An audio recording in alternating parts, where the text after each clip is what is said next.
Hello friends, welcome back to our channel. இந்த வீடியோவில் நம்ம என்ன பார்க்க போகிறோம்னு பார்த்தோம்னா, ஜூன் 13 அண்ட் 14க்கான கரண்ட் அஃபேர்ஸ். ஃபர்ஸ்ட் ஒன் பார்த்தோம்னா, புகழ்பெற்ற டைம் அவுட் நிறுவனம் நடத்திய கணக்கெடுப்பில் 2026ஆம் ஆண்டிற்கான உலகின் சிறந்த உணவு வகைகளை கொண்ட நகரமாக 13வது இடத்தை பெற்றுள்ள இந்திய நகரம் எது?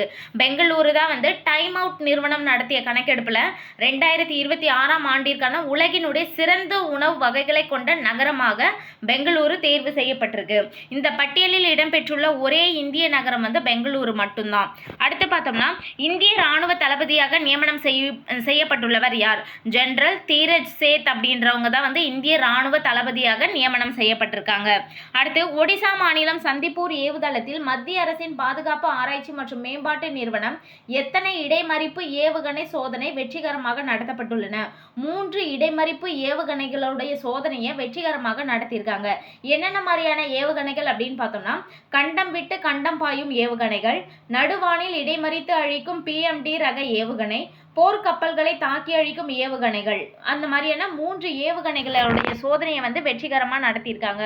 இது போன்ற கண்டம் விட்டு கண்டம் பாயும் ஏவுகணைகளை நடுவானில் இடைமறித்து அழிப்பது மிகவும் கடினம். அந்த வரிசையில் ஆல்ரெடி அமெரிக்கா, ரஷ்யா, சீனா, இஸ்ரேல் மட்டும்தான் இருந்தாங்க. தற்போது இந்தியாவும் இணைஞ்சிருக்காங்க.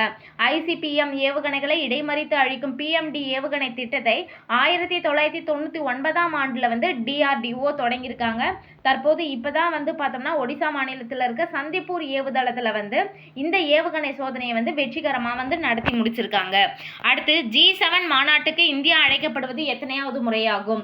8வது முறையாக அழைக்கப்பட்டிருக்காங்க. இந்த G7 மாநாட்டின் போது தான் பிரான்ஸ், ஸ்லோவாக்கியா ஆகிய நாடுகளுக்கு பயணம் மேற்கொள்றதுக்காக இருக்காரு பிரதமர் மோடி அவர்கள். ஸ்லோவாக்கியா பார்த்தோம்னா 1993 சுதந்திரம் அடைந்த பிறகு இப்பதான் முதன்முறையாக அந்த நாட்டுக்கு பயணம் செய்யறாரு. பாரத் இன்னோவேட்ஸ் தொடக்கம் அப்படின்ற கூட்டமைப்பும் அங்க தொடங்கி வைக்கிறதா இருக்காங்க. அதே மாதிரி பாரிஸ்ல விவாடெக் உச்சி மாநாடு அப்படின்ற மாநாடும் நடைபெற இருக்கு. அதுலயும் பிரதமர் மோடி அவங்க பங்கேற்க இருக்காங்க. அடுத்து, இந்திய ராணுவத்தில் பணியாற்றி பயங்கரவாத தாக்குதலில் வீரமரணம் அடைந்த அசோக் சக்ரா விருது பெற்ற மேஜர் முகுந்த் வரதராஜரின் நினைவை போற்றும் வகையில் எந்த சாலைக்கு அவரது பெயரை சூட்ட மாநகராட்சி கூட்டத்தில் தீர்மானம் நிறைவேற்றப்பட்டுள்ளது? தாம்பரம், வேளச்சேரி அந்த சாலைக்கு தான் அசோக் சக்ரா விருது பெற்ற மேஜர் முகுந்த் வரதராஜரினுடைய நினைவை போற்றும் வகையில் இந்த மாநகராட்சி கூட்டத்தில் தீர்மானம் நிறைவேற்றப்பட்டிருக்கு. அடுத்து, சர்வதேச படகு போட்டி எங்கு நடைபெற உள்ளது?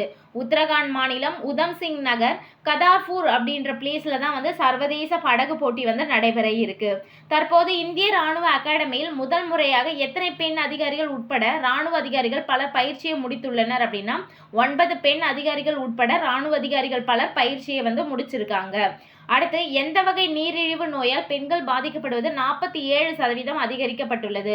டைப் 2 வகையால தான் பாதிக்கப்படுறது. 47% பெண்கள் தான் அதிகமாக பாதிக்கப்படுறாங்க அப்படின்னு சொல்லியிருக்காங்க.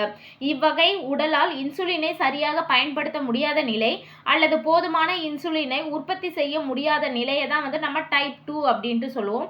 இதற்கான அறிகுறிகள் என்னென்ன அப்படின்னு பார்த்தோம்னா, அதிக தாகம், அடிக்கடி சிறுநீர் கழித்தல், காரணமற்ற சோர்வு, மங்கலான பார்வை, ஆறாத காயம், தோல் தொற்று, எடை இழப்பு, இந்த மாதிரியான அறிகுறிகளோடு காணப்படுற டைப் 2னால பெண்கள் 47% அதிகமாக பாதிக்கப்படுறாங்க அப்படின்றத தெரிவிச்சிருக்காங்க.